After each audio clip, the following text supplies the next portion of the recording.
Ay mga idol, nandito kami sa Champaka. Ay, sus, putol ang timing belt. Ano nangyari? Ayun talagang bimigay.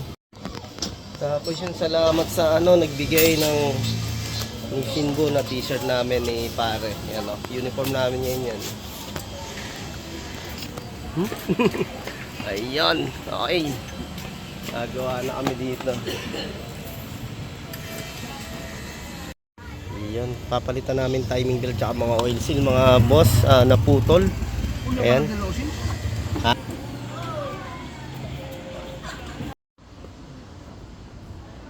Pinira ng belt. Baka burado na. Burado na. Sa tagal eh. Oo, lagi.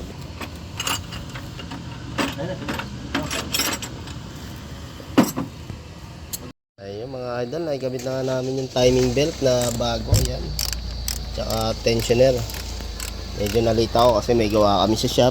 Nauna dito si partner. Ayun ang belt.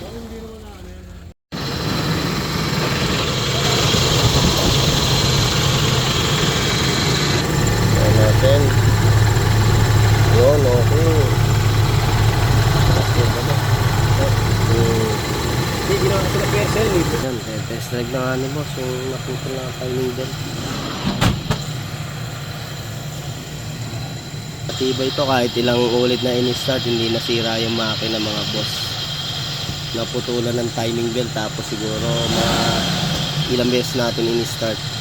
Yan na, tamakbo na. Ay, yan na mga boss oh.